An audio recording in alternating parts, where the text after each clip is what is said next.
बच्चों, कल हम लोग गोली दर्पण से संबंधित कुछ परिभाषाओं के बारे में अध्ययन किया था। कुछ परिभाषाएं बच गई थी, उनके बारे में हम लोग आज अध्ययन करेंगे। जैसे मुख्य फोकस, प्रिंसिपल फोकस। मुख्य फोकस को अंग्रेजी में प्रिंसिपल फोकस कहा जाता है। गोली दर्पण की मुख्य अक्ष के समांतर आने वाली प्रकाश की किरणें गोली दर्पण से परावर्तन के पश्चात मुख्य अक्ष के जिस बिंदु पर मिलती हैं या मिलती हुई प्रतीत होती हैं, उस बिंदु को दर्पण का मुख्य फोकस अथवा फोकस कहते हैं। इसे कैपिटल एफ से प्रदर्शित किया जाता है। जैसे यहाँ देखें, यह अवतल दर्पण है और यहाँ मुख्य अक्ष के समांतर आने वाली किरणों को दर्शाया गया है। तो मुख्य अक्ष के समांतर ये सब किरणें आ रही हैं। मुख्य अक्ष के ऊपर भी हैं और नीचे भी समांतर किरणें आ रही हैं और ऐसे आ रही हैं। यहाँ से परावर्तित होने के बाद फोकस से मिल रही है। ये किरण यहाँ से आई, परावर्तित होकर के फोकस से गई।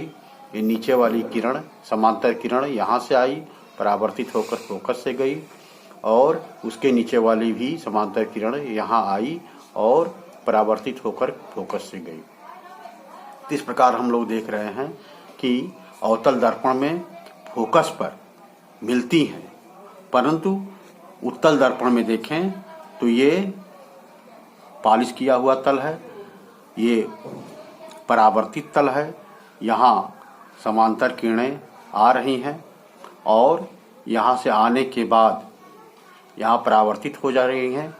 ये समांतर किरण इधर ऊपर की ओर, ये समांतर किरण इधर ऊपर की ओर, ये समांतर किरण इधर नीचे की तरफ और ये समांतर किरण इधर नीचे की तरफ। इनको जब पीछे की तरफ बढ़ाया गया है तो ये फोकस एफ पर मिलती है। चूँकि यहाँ मिल रही हैं वास्तव में, इसलिए मिलती हुई वास्तविक है या मिलती है वास्तव में, और यहाँ डॉट डॉट से दिखाया गया है। इसका मतलब वास्तव में मिल नहीं रही हैं, लेकिन मिलती हुई प्रतीत हो रही है। अवतल दर्पण में फोकस दर्पण के सामने, यहाँ देखें अवतल दर्पण में है तो फोकस जो है दर्पण के सामने बन रहा है, जबकि उत्तल दर्पण में फोकस दर्पण के पीछे बनता है। ये दर्पण है आगे वाला और देखें ये दर्पण के पीछे बन रहा है। यहाँ पॉलिश किया हुआ वाला भाग है तो ये दर्पण है, दर्पण के पीछे इसका निर्माण हो रहा है। अब हम लोग फोकस दूरी के बारे में अध्ययन करेंगे। गोली दर्पण के ध्रुव तथा मुख्य फोकस के बीच की दूरी को दर्पण की फोकस दूरी कहते हैं। इसे स्मॉल एफ द्वारा प्रदर्शित किया जाता है। जैसे यहाँ देखें, पी दर्पण का ध्रुव है और एफ मुख्य फोकस है। इनके बीच की दूरी को ये तीर द्वारा दिखाया गया है और इसे स्मॉल एफ से प्रदर्शित किया गया है। अवतल दर्पण में इसी प्रकार से, यहाँ उत्तल दर्पण में देखें, यहाँ ये ध्रुव है और ये मुख्य फोकस है। इसके बीच की दूरी को स्मॉल एफ से प्रदर्शित किया गया है। एफ और आर अर्थात फोकस दूरी और वक्रता त्रिज्या में निम्न संबंध होता है। एफ बराबर होता है r/2 या r बराबर होता है 2f, अर्थात वक्रता त्रिज्या फोकस दूरी के 2 गुने के बराबर होती है।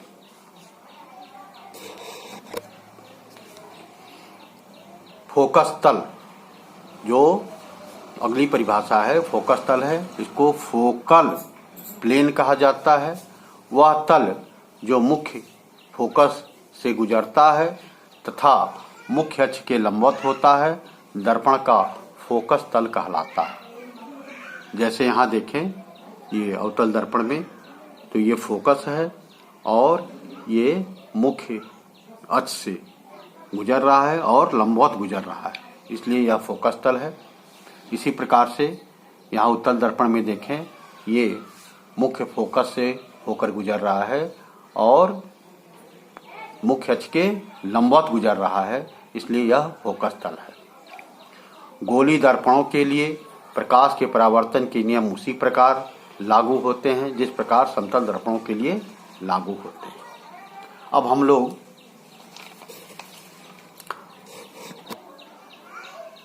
बारे में अध्ययन करेंगे।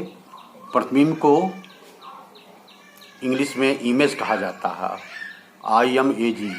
वस्तु के किसी बिंदु से चलने वाली प्रकाश किरणें परावर्तन या अपवर्तन के पश्चात जिस बिंदु पर मिलती हैं या मिलती हुई प्रतीत होती हैं, उस बिंदु को प्रथम बिंदु का प्रतिबिंब कहा जाता है। जब किसी वस्तु को दर्पण के सामने रखा जाता है तो दर्पण में उसकी आकृति बन जाती है। दर्पण में बनी आकृति को ही वस्तु का प्रतिबिंब कहते हैं। जैसे हम लोग जब समतल दर्पण में अपना चेहरा देखते हैं तो उसकी प्रतिबिंब या अपना चेहरा हम लोग दर्पण में देख पाते हैं, वही प्रतिबिंब कहलाता है। प्रतिबिंब निम्नलिखित दो प्रकार के होते हैं। फर्स्ट, वास्तविक प्रतिबिंब जिसे रियल इमेज कहा जाता है। यदि किसी बिंदु वस्तु से चलने वाली प्रकाश किरणें परावर्तन अथवा अपवर्तन के पश्चात किसी दूसरे बिंदु पर वास्तव में मिलती हैं तो दूसरे बिंदु पर बने प्रतिबिंब को बिंदु वस्तु का वास्तविक प्रतिबिंब कहते हैं। इस प्रतिबिंब को पर्दे पर प्राप्त किया जा सकता है। आभासी प्रतिबिंब, वर्चुअल इमेज। यदि किसी बिंदु वस्तु से चलने वाली प्रकाश किरणें परावर्तन अथवा अपवर्तन के पश्चात किसी दूसरे बिंदु पर वास्तव में नहीं मिलती नहीं है, बल्कि दूसरे बिंदु से आती हुई प्रतीत होती हैं, तो इस बिंदु पर बने प्रतिबिंब को बिंदु वस्तु का आभासी प्रतिबिंब कहते हैं। इस